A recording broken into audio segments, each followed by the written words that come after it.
मतलब जैसे डायबिटीज और ब्लड प्रेशर कंट्रोल में रहता है, कई ब्लड कैंसर ऐसे हैं अब जो ऐसे ही सिर्फ 1-2 गोली खाने से सही समय पर एकदम कंट्रोल में रहते हैं। सबसे पहले हमें जानने की जरूरत है कैंसर है क्या और हो क्या रहा है शरीर। तो कैंसर है कि किसी भी चीज का जरूरत से ज्यादा प्रोडक्शन हो रहा है, तो वो कैंसर है। तंबाकू, बीड़ी, सिगरेट, इनका सेवन करना, स्ट्रेस से बचने के लिए इनका सेवन, कई कारण है जो इस सेवन करना है। 30 से 40% कैंसर जितने दुनिया के इनके वजह से होते हैं। जो ब्लड कैंसर होता है विशाल जी, सारे कैंसरों में सबसे तीव्र गति का होता है। अच्छा। ब्लड कैंसर ऐसी बीमारी, अगर आपने उसी वक्त या उसी हफ्ते इलाज स्टार्ट नहीं करा तो इंसान जान गवा बैठ सकता है। तो इतने तीव्र गति के होते हैं। पुराने ज़माने में लोग एक्टिव थे, साधन थे नहीं। हमारा पहाड़ का बंदा अब भी खुद काम करते हैं, सारा सामान उठा के एकदम फिट रहते हैं। हमारे पास हैं सारी सुविधाएं, गाड़ी से इधर से उधर जाना है, सीढ़ी चढ़नी नहीं है, लिफ्ट यूज़ करनी है। तो मोटापा बढ़ते जा रहा है और ब्लड प्रेशर बढ़ते जा रहा है। तो इतने सारे side effects, risk factors already बढ़ रहे हैं, तो कैंसर ऑलमोस्ट इसलिए हमारा बढ़ते ही जा रहा है। नमस्कार, मैं विशाल शर्मा। आज हम आपकी गूंज पॉडकास्ट स्टूडियो में आपको एक ऐसे खास मेहमान से मिलवाने जा रहे हैं जो हल्द्वानी में लगभग 10 वर्षों से अपनी चिकित्सा क्षेत्र में सेवाएं दे रहे हैं और एक ट्रस्टेबल नेम है। आप आज की डेट में देख रहे हैं जो सबसे ज्यादा इस समय एक बीमारी के रूप में, ब्लड कैंसर के रूप में आप देख रहे हैं कि ये कैंसर एक ऐसी बीमारी है जो लाइलाज बीमारी के नाम से जानी जाती थी, लेकिन अब कई तकनीकी, क्योंकि एडवांस टेक्नोलॉजी आ चुकी है तो उसका इलाज भी संभव है। तो आज हम अपने स्टूडियो में डॉक्टर तुषार पांडे जी का स्वागत करते हैं, आपका डॉक्टर साहब, इस पॉडकास्ट स्टूडियो में। और मैं जानना चाहूंगा, जो ब्लड कैंसर के रूप में जो ये घातक बीमारी थी, इसका स्टार्टिंग जो संकेत है डॉक्टर साहब, कैसे संकेत मिलते हैं कि ये बीमारी प्रारंभ हो चुकी है? क्योंकि कई बार लगता है कि यार बहुत 4th स्टेज, कई लोगों को पता लगता है कि यार 3rd स्टेज, लेकिन अगर स्टार्टिंग दौर में पता लगता है तो उसका इलाज, जैसे कई लोग बोलते हैं, संभव होता है।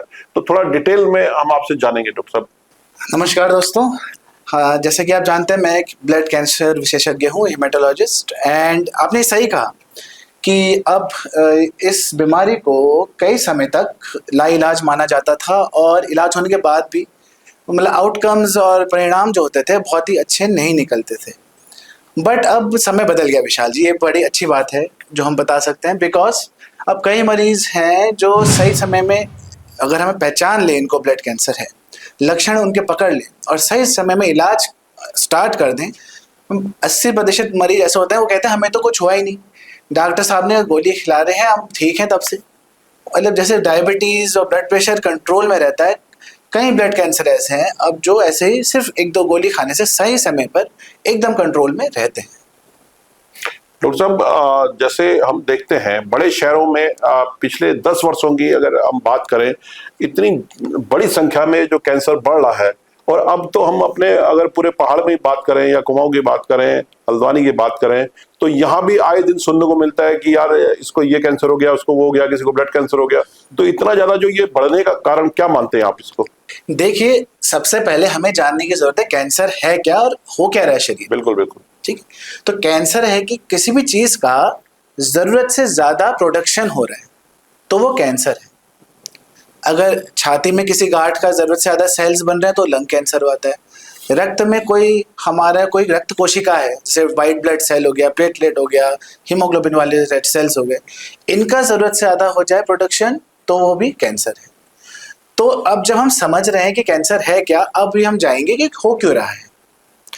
तो दोस्तों बेसिकली ऐसा होता है कि कुछ म्यूटेशंस, यानी कि हमारे जो जेनेटिक मेकअप है शरीर का, जैसे एक प्रोग्राम होता है ना सॉफ्टवेयर, उसमें एक कोड होता है, वो कोड से फिर पूरा सॉफ्टवेयर चलता है, वैसे ही कुछ ऊपर वाले ने कोड्स बना रखे हैं जिससे हमारा शरीर ऑपरेट होता है।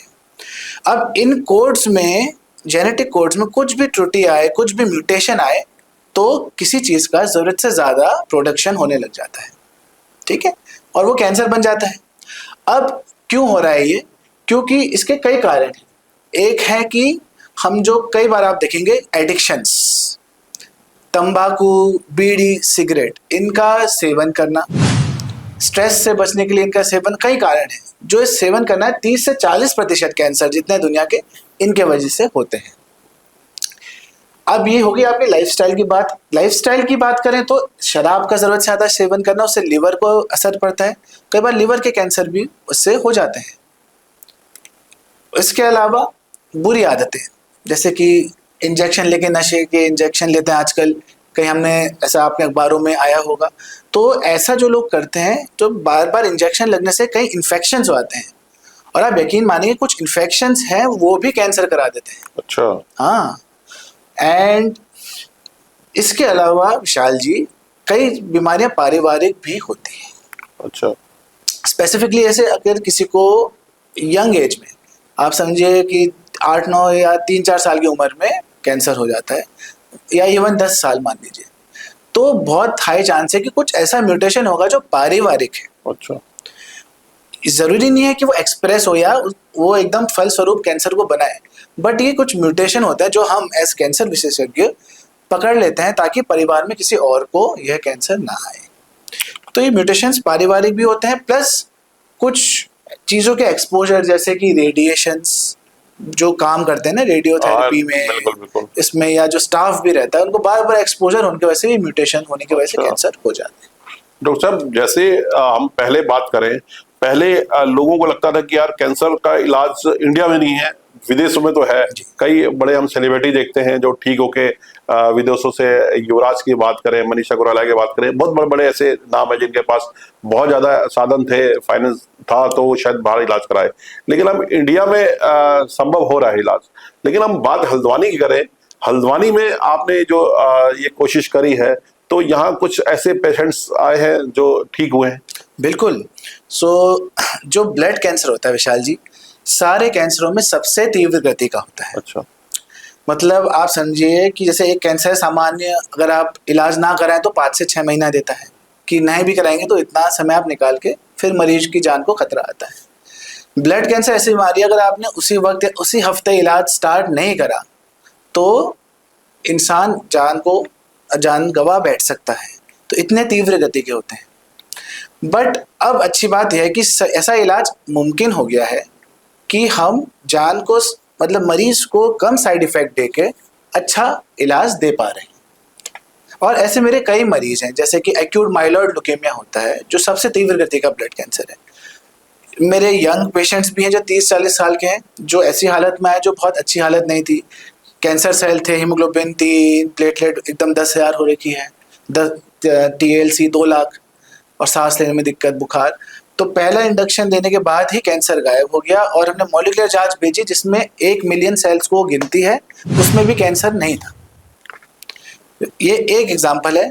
प्लस कई जो बूढ़े लोगों में कैंसर होता है, अब उनमें दिक्कत आती है कि साइड इफेक्ट बहुत आते हैं थेरेपी के। हाँ बिल्कुल, कीमोथेरेपी के ना, जो यंग पेशेंट टॉलरेट कर देते हैं, चलिए साइड इफेक्ट पेन होता है उसमें, काफी पेन हुआ, बुखार आ गया, काउंट कम हो गया, इम्यूनिटी थोड़ी ठीक रहती है। अब क्या होता है, जब कोई एल्डरली पेशेंट आता है तो मुझे चाहे गाइडलाइन बोले कि स्ट्रॉन्ग दो, आपको मरीज के हिसाब से थोड़ा इलाज देखना पड़ता है। क्योंकि जो किताबी ज्ञान है वो बना है वेस्टर्न साइंस, यानी कि अंग्रेजों के हिसाब से जो स्टडीज हुई। और आप गौर देखेंगे, अंग्रेज होते हैं 6 फीट 6.5 फीट, 100 किलो उनके लिए नॉर्मल है। जब भी हमारा मरीज 50 किलो का होगा या 40 किलो का, 5 फुट 4 इंच या अराउंड दिस मच, अगर हम एग्जैक्टली किताब को फॉलो करेंगे तो बहुत ही सारे साइड इफेक्ट से जान गवा बैठते हैं। तो ऐसा इसलिए हुआ क्योंकि क्या हुआ, वेस्टर्न डेटा आया, हमने लिया और एग्जैक्टली थोड़ा कई बार फॉलो कर लिया। हमें मरीज के हिसाब से थोड़ा सा एडजस्ट करना पड़ता है। आपसे डॉक्टर साहब एक बात जानना चाहेंगे। अभी आपने एक बहुत अच्छी बात बोली कि बहुत ज्यादा किसी चीज की पैदावार कह लें, कैसे कह लें, ऐसे ही कैंसर जो कई डॉक्टर्स का कहना है, हम देखते हैं सुनते हैं कि बहुत ज्यादा पैदावार होती है। माना कोई त्योहार है, बहुत ज्यादा दूध चाहिए, मक्खन चाहिए, मलाई चाहिए, ये सब चाहिए, तो बहुत ज्यादा केमिकल की जो चीजें आती हैं। त्योहारों को टाइम देखा हमने, आए छापे पड़ते हैं, लेकिन उसके बाद रात के बाद केमिकल ज्यादा जो खा रहे हैं, तो वो भी एक कारण स्टार्टिंग का मानते हैं आप कैंसर होने में? देखिए, आप ये तो इस बात में कोई दो राय नहीं कि हमारी पीढ़ी में कैंसर की तादाद ज्यादा है, मतलब हमारी जो जनरेशन चल रही है। बिल्कुल। जबकि हम पीछे जाएं तो उतना कैंसर का प्रेवलेंस नहीं था, इक्का दुक्का था, और ऐसे मतलब हेल्थ इश्यूज भी बहुत ज्यादा नहीं होते थे ना। तो अब हमें इससे मल्टी फैक्टोरियल चीजें हैं। अब आप ये देखिए, पुराने ज़माने में लोग एक्टिव थे, साधन थे नहीं। हमारा पहाड़ का बंदा अब भी, वो तो पहाड़ में तो खैर गांव में जाइए, अब भी खुद काम करते हैं, सारा सामान उठा के एकदम फिट रहते हैं। हमारे पास हैं सारी सुविधाएं, गाड़ी से इधर से उधर जाना है, सीढ़ी चढ़नी नहीं है, लिफ्ट यूज़ करनी है। तो मोटापा बढ़ते जा रहा है और ब्लड प्रेशर बढ़ते जा रहा है। तो इतने सारे side effects, risk factors already बढ़ रहे हैं, तो कैंसर ऑलमोस्ट इसलिए हमारा बढ़ते ही जा रहा है। हाँ, तो दूसरी बात जो आपने बोली खाने से संबंधित, ये तो ज़मीन आसमान का फ़र्क है ही। पहले तो हम अपने ही खेतों में सब्जी उगाते थे, हमारे फार्मर होते थे मेजॉरिटी लोग, और फ्रेश सब्जियां खाते थे। खाने ना फैक्ट्री और जो पैक्ड फूड की उतनी वो नहीं थी डिपेंडेंसी। फूड ज्यादा खा रहे हैं हम। अब तो जो पैक्ड दाल है, पैक्ड चावल है, हर चीज़ हम प्रोसेस्ड ही खा रहे हैं बेसिकली। उसमें कितना मिलावट है, कितना मतलब उसमें ट्रू प्रोडक्ट है, कितना मिलावट है, हम कह ही नहीं सकते। चाहे इवन आप उसमें ISI या किसी चीज़ का वो उससे कोई फर्क नहीं होता, सब कहने की बातें हैं। मोहर लग जा रही है आजकल, पैसा दो कुछ भी मोहर लग जा रही है। रिसेंट तो आपने वो भी देखा होगा ORS वाला, उसमें तो ORS था। स्टिल वो जब डॉक्टर मैडम ने केस करा तब वो सुप्रीम कोर्ट मानने में रेडी है कि हाँ उसमें तो मिलावट है, वो असली ORS है ही नहीं। डॉक्टर साहब, इस क्योंकि आप लगभग 10 साल से सेवाएं दे रहे हैं जी, क्या हमारे कुमाऊं में आप हम तो सुनते हैं लेकिन आप देखते हैं और आप उसका जो है सोल्यूशन भी कोशिश करते हैं कि ये भाई बीमारी ठीक हो। कुमाऊं में किस स्तर पे ये कैंसर बढ़ रहा है? देखिए दिक्कत ही होती है हमारे मरीजों के लिए। यहाँ पे सबसे ज़्यादा ज़रूरी होती है कि हम पहली स्टेज में या अर्ली स्टेज में बीमारी पकड़ सकते हैं। और मैं जब से इधर आया हूँ, हम जब वहाँ रहते थे ना मेट्रो सिटीज़ में, तो सब टेढ़े केस आते थे जब ऐसी हालत में, और हमारे वहाँ के ज़्यादा होते थे। अच्छा। क्योंकि वो डिटेक्ट यहाँ पे हो ही नहीं पाते हैं। और हमारे पास जब यहाँ डॉक्टर के पास मरीज पहले आता है, वो ऐसी स्थिति में होता है कि उसको हम जल्दी पकड़ सकें, और सिम्टम भी ज़्यादा तब होते नहीं हैं। तो अब मैंने ये रियलाइज़ किया यहाँ आने के बाद कि हम कई कैंसर ऐसी स्टेज में पकड़ ले रहे हैं जो जिसमें हम इलाज दें तो कम साइड इफेक्ट के साथ लोग नॉर्मल हो जा रहे हैं। और यहाँ पर भी वो हर जगह प्रेवेलेंट है, बस पकड़ में आने की देरी होती है। विशाल जी, डॉक्टर साहब, एक आप की पूरी फैमिली जो है इस फील्ड से है, चिकित्सा क्षेत्र से है, एक ट्रस्टेबल नेम है पूरे। अगर हम कुमाऊं की बात करें, क्योंकि पहाड़ के आदमी को, एक हल्द्वानी कुमाऊं के आदमी को ना एक प्रवेश द्वार है, तो बड़ा अगर उसको दिल्ली से पहले हल्द्वानी आना पड़ता है, उसको लगता है पहला मैं इलाज हल्द्वानी करा लूं, फिर उसका नहीं हुआ तो मैं दिल्ली बॉम्बे एक्सपर्ट जगह जाऊंगा। एक ट्रस्टेबल नाम है राघव पैथलॉजी जी। आज आप एक बहुत बड़ा हॉस्पिटल बना रहे हैं और बहुत जल्दी शायद शुरू भी होने वाला है, तो उसमें क्या क्या फैसिलिटीज होंगी और क्या क्या डिपार्टमेंट कैंसर के अलावा और किन किन जो है क्षेत्र से जो है डॉक्टर्स वहां बैठेंगे, तो थोड़ा इसके बारे में जानना चाहेंगे और कहाँ बन रहा है और क्या नाम है डॉक्टर साहब? राइट। सो हमारा हॉस्पिटल अभी अंडर प्रोसेस है और लगभग विशाल जी 6 महीने से 1 साल में वो फंक्शनिंग में आएगा। अच्छा। अभी एट प्रेजेंट तो जो हमारे एग्जिस्टिंग विभाग हैं, जैसे कि रक्त रोग और ब्लड कैंसर, यूरो सर्जरी, पथरी और ना प्रोस्टेट की दिक्कत वाला, अच्छा। और रेडियोलॉजी एंड फीटल मेडिसिन, और हमारे जो फेमस पैथ लैब्स है वो तो उसमें 100% हम लाने वाले हैं। समय के साथ हम देखेंगे कि किस किस चीज़ की ज़रूरत है हमारे क्षेत्र में, उस हिसाब से हम डिपार्टमेंट्स उसमें खोलते रहेंगे। अभी इट्स टू अर्ली टू से, बट जितना हो सके हम बेस्ट समय के हिसाब से सुविधा बिल्कुल लाएंगे। क्या किस नाम से डॉक्टर साहब अपना हॉस्पिटल रहेगा? जी, वो mostly Raghav super speciality hospital रहेगा। Very good. क्योंकि राघव तो अपने आप में इतना बड़ा नाम है, ट्रस्ट, और ऊपर भगवान का भी नाम है, तो हम बड़ा ही प्रिय है। एक समय लोग भगवान के बाद अगर किसी को भगवान मानते थे तो डॉक्टर्स को लोग बोलते थे यार कि भाई रियल में आप ही भगवान है, और बहुत जाने बसती भी थी। आज की डेट में ये एक इंडस्ट्री बन गई है, जो चिकित्सा क्षेत्र है ये एक इंडस्ट्री हो गया, जैसे एजुकेशन इंडस्ट्री हो गया है। पहले सेवा के रूप में जाना जाता था, तो डॉक्टर साहब ये इतनी ज्यादा, अब तो बड़े बड़े ब्रांड आ गए। अगर किसी को, बड़े नेता को या बड़े इंडस्ट्रीज को पैसा कमाना है तो ये तो स्कूल खोल दे रहा है या हॉस्पिटल खोल दे रहा है। तो ये जो छोटे शहरों में भी देखा जा रहा है, पहले तो चलो बड़े शहरों में चीजें समझ आती थी।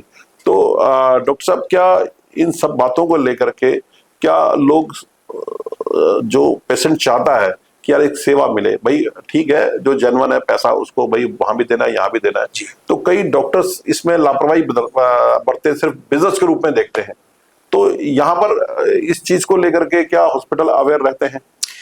ये देखिए, अब हम मेट्रो सिटीज में आते हैं तो ये बड़ा प्रेवलेंट है वहाँ पे ना, क्योंकि एक इंडस्ट्री ऐसी हो गई है एंड कॉर्पोरेट रूल होता है वो बेसिकली। राइट। एंड उसमें देखिए दिक्कत ये होती है, अब हमने हर जगह काम करा है तो डॉक्टर के हाथ में हर चीज होती नहीं है वहाँ पे। हाँ, वो जैसे एक एम्प्लॉय होता है।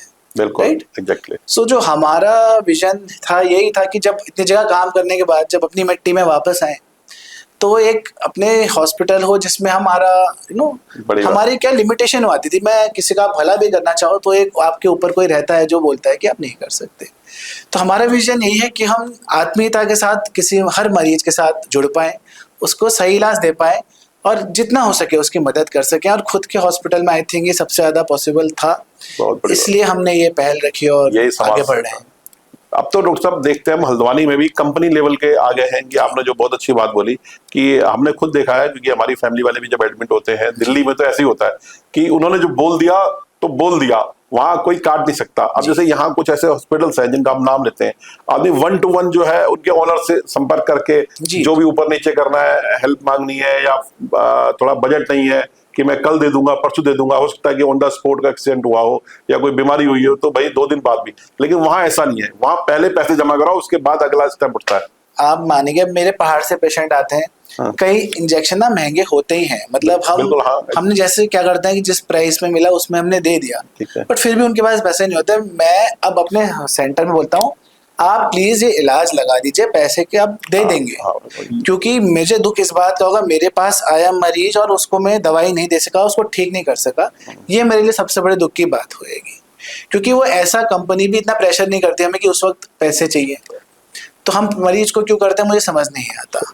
और एज ए डॉक्टर हमें सबसे ज्यादा सुख तो तभी मिलता है जब हमारा मरीज खुशी से वापस आता है कि डॉक्टर साहब मैं बहुत ठीक। हाँ, मैंने बोला ना डॉक्टर साहब भगवान, आदमी एक बहुत विश्वास होता है डॉक्टर पे, इतना विश्वास होता है कि भाई आप पर सब छोड़ देता है वो कि आपने जो करना है और वो तो अपने एक उम्मीद लेकर के आपके पास आता है। डॉक्टर साहब आपने पीजीआई में भी रहे आप चंडीगढ़ में? अब काफी जगहों में रहने का अवसर मिला विशाल जी। पीजीआई चंडीगढ़ में थे, फिर महाराष्ट्र में भी थे, वहाँ के सरकारी अस्पतालों में भी सेवा करी, फिर भुवनेश्वर के बहुत वरिष्ठ कैंसर हॉस्पिटल था वहाँ भी रहे। वहाँ पर हमने एक कार्टी थेरेपी होती है जो लिम्फोमा एक तरीके का ब्लड कैंसर होता है, उसकी एक नई थेरेपी आई जो अभी इसी कुछ सालों में आई है और ईस्ट इंडिया की पहली कार्टी थेरेपी थी, उस टीम में थे हम।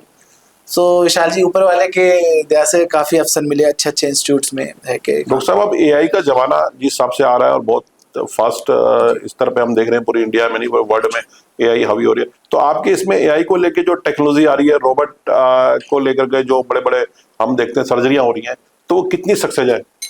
राइट, सो एआई बड़ा ही हैंडी टूल है। अब उसको क्या पूरा उस पर डिपेंड कर सकते हैं? मैं अब भी कहूँगा बिल्कुल नहीं, क्योंकि हम एज डॉक्टर्स भी टेस्ट करते हैं कि हम जैसे खुद क्या सोच रहे हैं और एआई क्या सोच रहा है। जैसे मेरे पास कोई मरीज आया, हमने खुद चेक करा जब एआई नया आया था, सेम चीज़ डाली वो क्या सोचता है और हमने डाली वो क्या सोचता है। तो एआई क्या करता है, इवन नॉन कैंसर को भी कैंसर तो बताएगा ही। अच्छा, ठीक है, तो मेरे मरीज ज़्यादा बढ़ गए जब से एआई आया है कि सर में कैंसर हो गया, जबकि काफ़ी लोगों को कैंसर होता ही नहीं है। तो it is not a human brain, वो सोच नहीं सकता, उसको खाली जो डेटा मिला है उसका ये सिम्टम है, बुखार है, कैंसर में भी हो सकता है। जबकि एज ए डॉक्टर मैं बुखार में कैंसर बहुत ही उम्र दराज कोई हो उसमें सोचूंगा ना। तो AI is not a tool to कि उस पर आप रिलाई कर लें। हाँ, एआई का इस्तेमाल किस में हो सकता है कि थोड़ा डायरेक्शन लेने में कि मुझे किसको दिखाना चाहिए कि क्या बेटर रहेगा। अब जैसे गले का है तो आप पहुंच जाएंगे हड्डी के डॉक्टर के पास या किसके पास जाना है, सही बात है। उस गाइडेंस के लिए आई थिंक फिर भी ठीक है वो, बट इलाज के लिए डिपेंड कर रहे हैं अगर वो गलत है। जो आपका सवाल था उसमें जो हमारा सबसे ज़्यादा हेल्प एआई में जहाँ आ सकती है वो है पहाड़ों में या इन इलाकों में जहाँ पर एक्सरे और स्कैन्स को इंटरप्रेट करने के लिए डॉक्टर अवेलेबल नहीं होगा।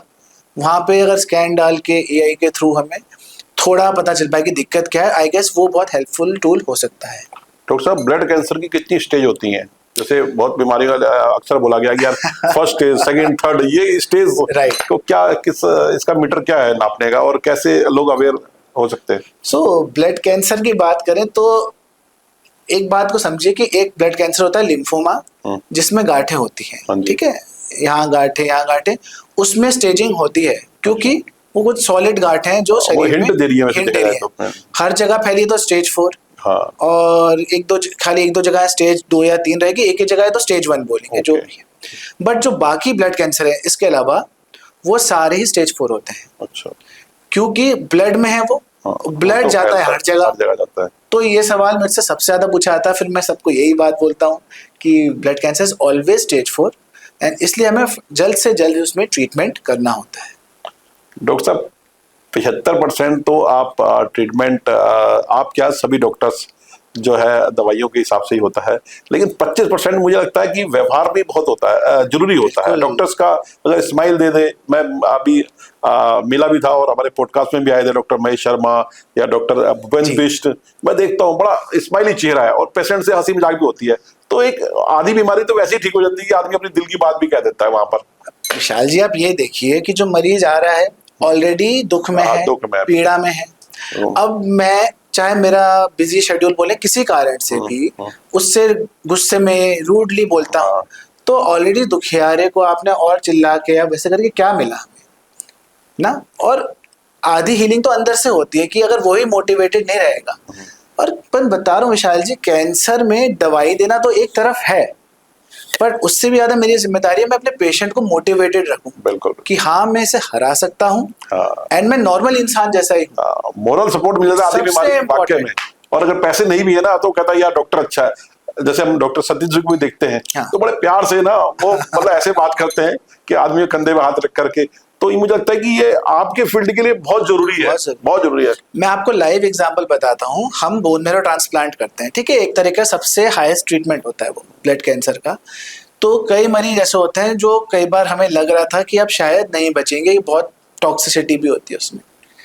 हमने ये ऑब्जर्व करा है कि जो मरीज हंसते खेल के हम कोशिश करते थे कि उनको हंसाएं, नॉर्मल फील कराएं। जो इतने भी ऐसे पेशेंट होते थे ना, वो कभी भी उनका बुरा हुआ नहीं है। वो बुरी से बुरी स्थिति में आके भी सरवाइव करके आते हैं। तो वहाँ हमने इतने साल जब हुए अनुभव में ये सीखा कि हर चीज़ एक तरफ है, पर पेशेंट को मोटिवेटेड रखने की जो वैल्यू है उससे इलाज आपका 100 गुना बढ़ जाता है और मरीज का तो 1000 गुना फायदा हो जाता है। डॉक्टर साहब एक बात और पूछनी थी। एक्चुअली मैं इसको प्रैक्टिकल अनुभव लिया है मैंने। मेरी मदर को भी जो है पेनक्रियास का कैंसर था, तो हम 7-8 महीने दिल्ली रहे क्योंकि हल्द्वानी इतने था नहीं उस समय, आज से 8-10 साल पहले। तो दिल्ली रहे तो मैंने वहां महसूस करा कि हर दूसरे आदमी को कैंसर जैसा दिख रहा था।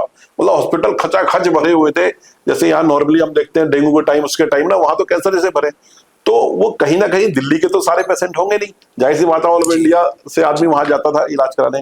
तो वो मुझे वो डर जो वहां महसूस हुआ, वहां देखा। यहाँ पर लेकिन अब देख रहा हूँ पिछले 4-5 साल से वो बहुत ज्यादा सुनने को आ रहा है ये सब चीजें। तो इसके लिए हम कैसे आप अवेयर कर सकते हैं लोगों को, क्योंकि बाद में उस लेवल पे जाने के बाद तो पैसा भी काम नहीं करता, क्योंकि सबको पता है कि लगभग 95% डेथ ही होती है।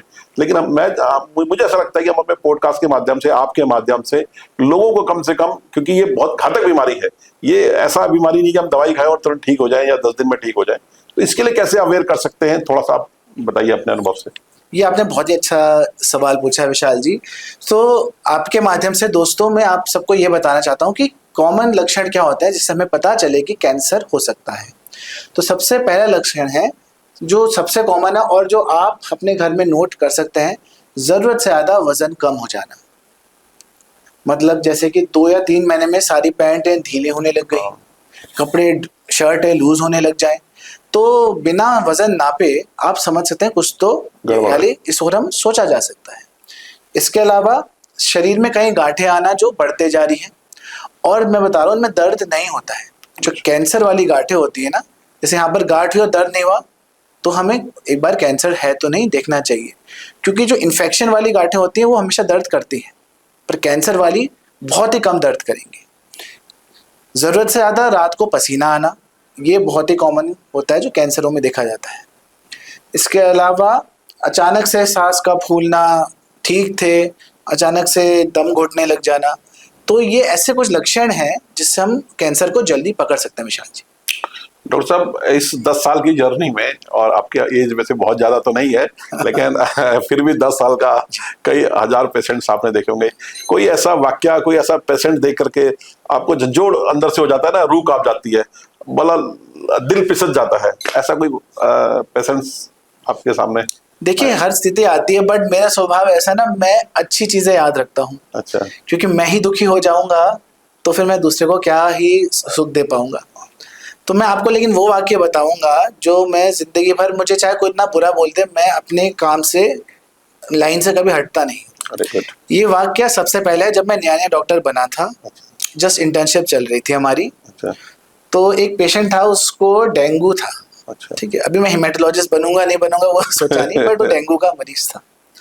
वो आया, 17-18 साल का होगा, तो उसको बेचारा परेशान था ये वो, एंड हमने इलाज करा। वो फिर उसको प्लेटलेट चढ़ाई, कुछ दवाइयाँ दी।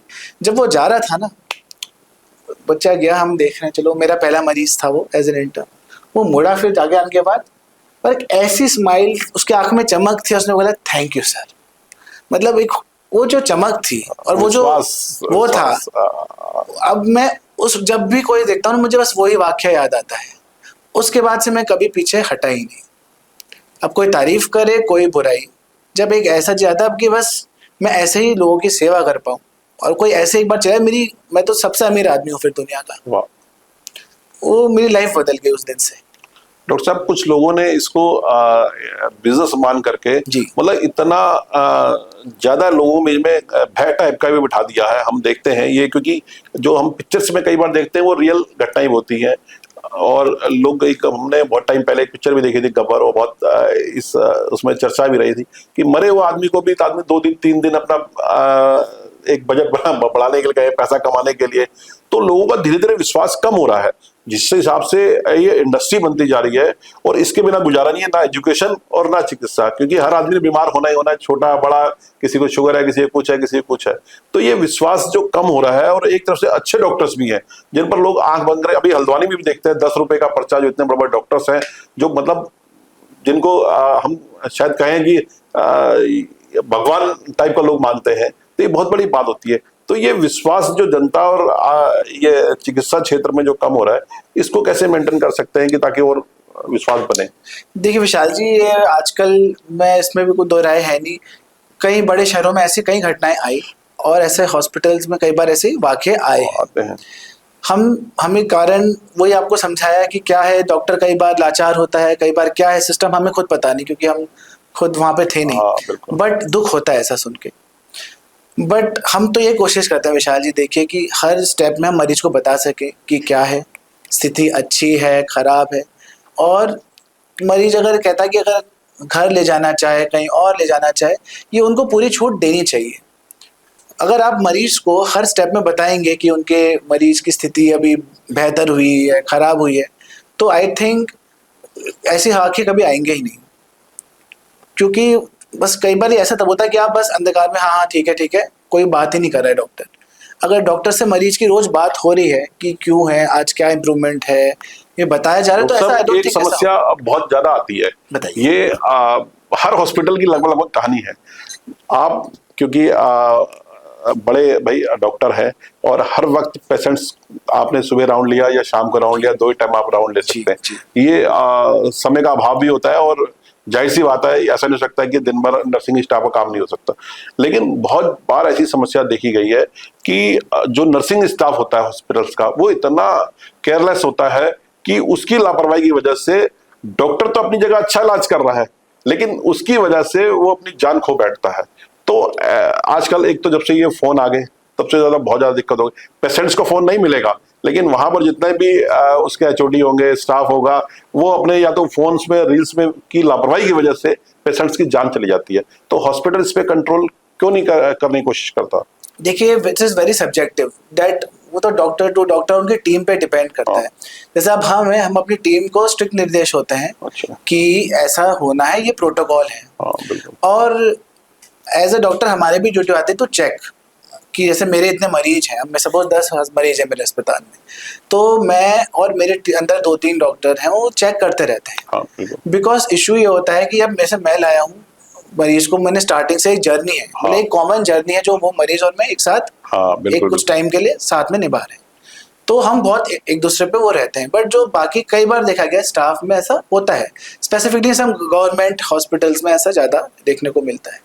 बट हम इसका एक ही सोल्यूशन होता है जो हम भी अपनी प्रैक्टिस में लाते हैं कि मैं और मेरे नीचे के डॉक्टर्स कंटिन्यूसली चेकअप रखें कि ये पेशेंट है, अभी कितना सुधार आया।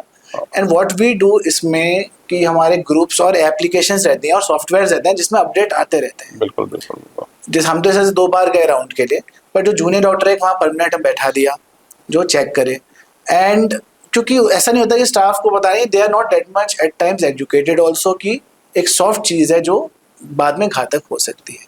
तो उसका सोल्यूशन है कि हमने जो निष्कर्ष में है कि एक junior doctor should always be there जहाँ पे क्रिटिकल पेशेंट्स, और ऐसा जहाँ हम एडमिट करते हैं ऐसा ही हम टीम लाते हैं। डॉक्टर साहब, जब कैंसर में ओवर लगता है कि यार अब ओवर हो गया तो केमो की जरूरत पड़ती है, तो बहुत लोग जो है यहाँ पर केमो के, खैर बहुत ज़्यादा फैसिलिटी अभी बहुत ज़्यादा हल्द्वानी में नहीं है, फिर भी स्टार्टिंग चलो हो गई कुछ समय से, तो केमो में जो पेशेंट्स को परेशानी होती है उसके अलावा, केमो के अलावा भी कोई ऐसा अल्टरनेट ऑप्शंस आने वाला है या आ गया है, पेशेंट्स को कोई बेनिफिट मिल सके? सो देखिए, कीमोथेरेपी एक पुरानी थेरेपी है। हाँ। सो कई कैंसर ऐसे हो गए जिसमें कीमोथेरेपी अब हम यूज ही नहीं करते हैं। अरे good. So we use targeted therapy. अच्छा। जैसे कि एक ब्लड कैंसर है CML, ठीक है, उसमें एक म्यूटेशन होता है, हम वो म्यूटेशन पकड़ते हैं और सीधे उस म्यूटेशन को टारगेट करते हैं। अच्छा। तो इस टारगेटेड थेरेपी का क्या फायदा है कि साइड इफेक्ट जो कीमोथेरेपी वाले होते हैं वो ऑलमोस्ट नेगेटिव है ही नहीं। अच्छा। क्योंकि कीमोथेरेपी क्या होती है, जनरलाइज्ड हर चीज पर अटैक करती है। कीमोथेरेपी इज लाइक आर्मी क्या है, जो आएगा सिविलियन हो टेररिस्ट हो सबको मार देगी आगे, मतलब it's like a 2-edged sword, ठीक है। बट टारगेटेड थेरेपी क्या करेगी, उसको जैसे एक स्पेशल टास्क फोर्स है। अच्छा। कि ये एनिमी है, ये ऐसा दिखता है, सिर्फ उसको ही मारना है। बहुत बड़ी बात। तो अब ये थेरेपी का इजाद हो चुका है और आजकल हम मेजॉरिटी ऑफ कैंसर्स जिसमें ये टारगेटेड थेरेपी या इम्यूनोथेरेपी अवेलेबल है, हम वही अब यूज कर रहे हैं। कीमोथेरेपी कुछ ही सिचुएशंस में किया था जब एकदम बहुत ही अग्रेसिव डिजीज हो कि बिल्कुल कंट्रोल में नहीं आ रही, तभी देते हैं। अब ये बहुतों को पता ही नहीं था, ये हमें भी नहीं पता था कि भाई टेक्नोलॉजी अच्छी, वही कह रहा, समय जिस हिसाब से आगे बढ़ रहा है, टेक्नोलॉजियां बढ़ रही हैं और अवेयर होना चाहिए, आदमी को पता होना चाहिए। नहीं तो साइकोलॉजिकल जिनके पास या तो ऑप्शन नहीं है कहीं हॉस्पिटल से, वो केमो ठोक दे रहे हैं उसको। तो ये अच्छी बात है कि भाई हल्द्वानी में अगर ये सब चीजें इतनी जो मेट्रो सिटी की उम्मीद लगाते थे और आप यहाँ सेवाएं दे रहे हैं, और मुझे लगता है कि आपके जितनी देर हमने बात करी, आप एक व्यवहारिक, जैसा मैं सोचता हूँ कि भाई एक डॉक्टर्स को होना चाहिए, एक व्यवहारिक होना चाहिए, सॉफ्ट कॉर्नर होना चाहिए भाई पेशेंट के प्रति, और क्योंकि आधी मुझे लगता है 25% तो बीमारी वहां खत्म हो जाती है, और वो आप में कहीं ना कहीं दिख रहा है। मैं तो बोलता हूँ मरीजों को अगली बार चाय पीने आना बस। अरे वाह। बीमारी मत लाना, ऐसे ही आना मिलने। डॉक्टर साहब, आपसे एक बात और जाननी थी। जैसे हम देखते हैं कि प्लेटलेट को लेकर के बहुत ज्यादा दिक्कतें लगती हैं, किसी कोई कहता है 10,000 पहुंच गई, कोई 40,000 पहुंच गई, तो एक डर भी पेशेंट्स को रहता है कि प्लेटलेट का डर पेशेंट को तो रहता ही है, हॉस्पिटल भी कई बार चाह करके डर दिखा देता है, और ये प्लेटलेट वाला जो चक्कर है ये कितना कहाँ पर आकर के सही है और कितना अवेयर होना चाहिए इसको, तो थोड़ा इसके बारे में डॉक्टर साहब जानना चाहेंगे। ये बहुत ही अच्छा सवाल पूछा आपने विशाल जी, क्योंकि मैं तो दिन रात यही केस देखते हैं मेजॉरिटी में जो आते हैं हमारे पास। और ये देखिए, पहले कारण जानना जरूरी, प्लेटलेट कम क्यों हो रहा है। हाँ, क्या है? बिल्कुल। तो कम होने के कई कारण होते हैं। कॉमन कारण होता है कुछ इन्फेक्शंस हो जाना, जैसे कई डेंगू का, टाइफाइड, इन चीज़ों में, और डेंगू में कुछ ज़्यादा ही कम हो जाती है कई बार। इसके अलावा कई खाद्य पदार्थों की कमी से शरीर में, उससे भी प्लेटलेट कम हो जाती है। अच्छा। जैसे कई विटामिन है ना, फोलिक एसिड और विटामिन B12 कई हैं। अच्छा। जिनकी कमी से भी कम हो जाता है। तो ऐसे में क्या होगा, इनकी कमी होगी, प्लेटलेट चढ़ते रहेगी, फिर से घट जाएगी, क्योंकि शरीर में तो है ही नहीं। आप ऐसा समझिए जैसे कि बिल्डिंग बननी है, रॉ मटेरियल है ही नहीं, आप कह रहे हो बिल्डिंग बनी नहीं रही, आप एक प्लास्टिक लगा दे रहे हो, वो उड़ जा रहा है तूफान में, तो रॉ मटेरियल है ही नहीं, तो प्लेटलेट बनेगी कैसे? सही बात। इसके अलावा एक कंडीशन ऐसी होती है जिसमें हमारा शरीर ही प्लेटलेट को तोड़ने लग जाता है। अच्छा। इसको ITP यानी कि इम्यून थ्रोम्बोसाइटोपिनिया कहते हैं। तो इसमें क्या हुआ है, कभी कोई इन्फेक्शन होता है और वो कीटाणु ना थोड़ा शेप में प्लेटलेट जैसा होता है। अच्छा। तो शरीर को इंफॉर्मेशन जाती है ये शेप वाली चीज कीटाणु है। ओके। तो शरीर एंटीबॉडी बनाने लग जाता है ऐसी जो उसको जब प्लेटलेट दिखती है, फिर जब वो चला गया इन्फेक्शन, अरे ये तो कीटाणु है, अटैक करो। अच्छा। और हमारा शरीर ही तोड़ने लग जाता है।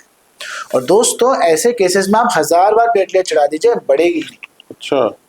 इसमें हमें उन एंटीबॉडीज को कंट्रोल करना पड़ता है बिल्कुल बिल्कुल। जो तोड़ रही है। और मेरे पास से पेशेंट आते हैं 6000 प्लेटलेट लेके, हम रिलैक्स रहते हैं।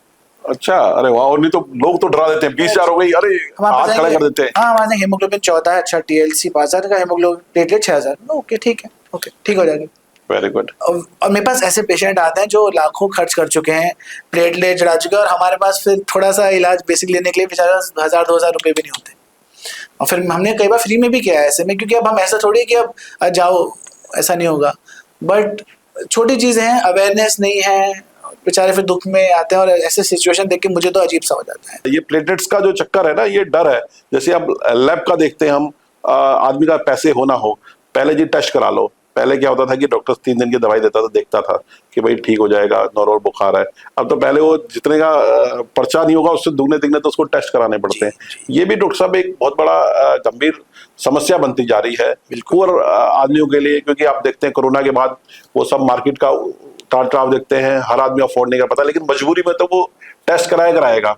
और जिसके यहाँ सिटी स्कैन या MRI है, तो उसने छोटी सी समस्या में भी MRI लिख देना है, चाहे जैसी भी वो कराए।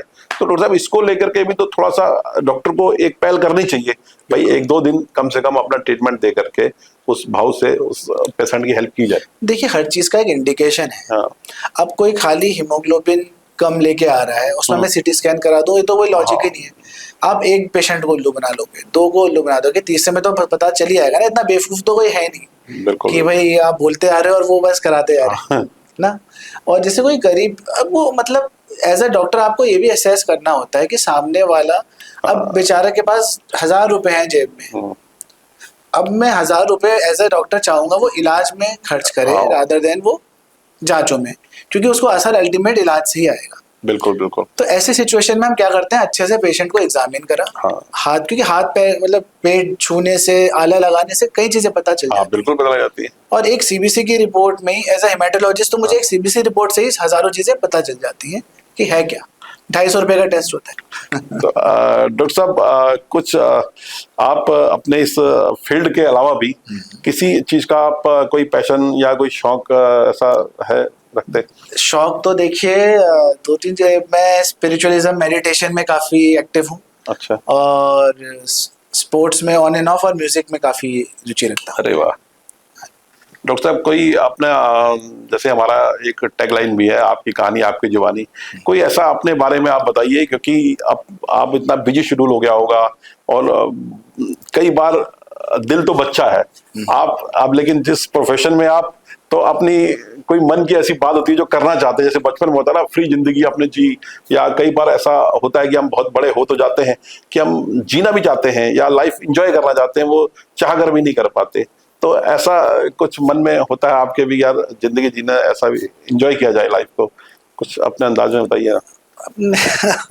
देखिए मैं तो ऊपर वाले की दया से वो काम कर रहा हूँ जो मैं हमेशा करना चाहता था। अच्छा। तो जब मैं अपना काम करता हूँ, मरीजों के साथ अच्छे से बात करके उनसे उनकी सारी ना दुख दर्द समझ के अच्छे से उनको खुशी खुश भेजता हूँ, मैं तो सबसे ज़्यादा खुश इंसान बन जाता हूँ और मैं बड़ा सुखी रहता हूँ। बस कभी कभी मन करता है, जब मैं बहुत काम आता है मन करता है मैं जाऊँ और आराम से जंगल में जाके शांति से बैठूँ, ध्यान साधना करके रिलैक्स हो जाऊँ। मतलब यही एक और कुछ ऐसा नहीं है मेरा कि इधर जाओ वो जाओ, विदेश घूमना है समथिंग। काम में बहुत खुशी है। अगर काम कभी बंद करना होगा तो आराम से बैठ के पहाड़ों में बैठ जाएंगे हमारे। अपने को समय देना होता तो वीकली ऑफ तो आपका खैर होता ही होगा, संडे वगैरह का। वीकली ऑफ मतलब OPD का रहता है, राउंड तो रोज ही रहते हैं मरीज देखने को। कोई डॉक्टर साहब अंतिम में कोई संदेश हमारे दर्शकों को, क्योंकि आप बहुत ही जिम्मेदारी, जिसे पद कहते हैं ना, सरकारी लोग होते हैं पद पर होते हैं आप उससे भी बड़े, क्योंकि जान बचाने का काम होता है। और ये हमारी बड़ी खुशी की बात है कि भाई कुमाऊं में इतनी बड़ी फैसिलिटी और आपके रूप में जो मिल रही है, ये क्योंकि आने वाले टाइम में ये सबसे ज्यादा घातक बीमारी बनती जा रही है। तो कुछ संदेश देना चाहेंगे अवेयरनेस के रूप में? मैं बस ये संदेश देना चाहूंगा कि आप अपने डॉक्टर से एकदम रिलैक्स होके मिलिए। हमारे पास जब भी आए एकदम रिलैक्स होके अपनी डाउट्स बोलिए, और किसी भी वैसे ना है कि बड़े डॉक्टर साहब हैं क्या बोलेंगे डांटेंगे। अपनी दुविधा बताइए, हमारा काम है सॉल्व करना, हम करेंगे और उसमें हमें मज़ा आता है। एकदम आराम से हल्के मन से आइए, बिल्कुल ना घबराइए। यह मेरा सौभाग्य हो अगर तभी मैं आपकी सेवा कर पा रहा हूँ, ऊपर वाले का करम है। हम तो खाली प्रोप्राइटरी हैं, कोई और ये शो चला रहा है, हम अच्छे से कर रहे हैं, निभा रहे हैं अपने किरदार को। ये आपने बहुत अच्छी बात बोली डॉक्टर साहब कि अगर बड़े चैन में काम करते हैं, बड़े मेट्रो सिटी में करते हैं, तो वहाँ आदमी का जो जॉब रूप में मजबूरी आदेश मानना पड़ता है और आप सेवा जिसे भाव कहते हैं वो कर नहीं पाते। और आज आप उसी सेवा भाव से आप इस खुद से, बल्कि छोटे शहर ही कहेंगे, अभी हल्द्वानी इतना बड़ा तो नहीं हुआ, और ये बहुत अच्छी बात है। हम चाहते हैं कि भाई आने वाले टाइम में हमारे जो पहाड़ के जितने लोग हैं उनको आपकी सेवाएं मिले, और जो एक विश्वास बना होता है भगवान के रूप में डॉक्टर के ऊपर, वो वैसे ही बना रहे। और मैं सभी दर्शकों का जो है बताना चाहूंगा, डॉक्टर साहब ने हमने पॉडकास्ट में स्टूडियो में लाने का ही मकसद ये था, डॉक्टर साहब को बुलाने का मकसद यही था, क्योंकि जैसे हम देखते हैं शुगर हर दूसरे आदमी को हो रही है, ऐसे ही हम देख रहे हैं कि कैंसर संबंधी जितने भी कैंसर हैं वो बहुत तेजी से बढ़ रहे हैं, चाहे ब्लड कैंसर हो या बोन कैंसर हो, बहुत सारे अब तो कई रूप हो गए हैं कैंसर के। और डॉक्टर साहब ने आज कई सारे जो है हमें सॉल्यूशन बताए उसके, और अवेयर करा हमें कि आगे से हमें ध्यान रखना है इन सब चीजों के। तो मैं डॉक्टर साहब बहुत बहुत धन्यवाद आपका देता हूं, और पुनः हम ऐसी हस्तियों को, महान शख्सियत को फिर से इस स्टूडियो में ले जाएंगे। तब तक के लिए जय हिंद, जय भारत, धन्यवाद। धन्यवाद, नमस्कार। नमस्कार।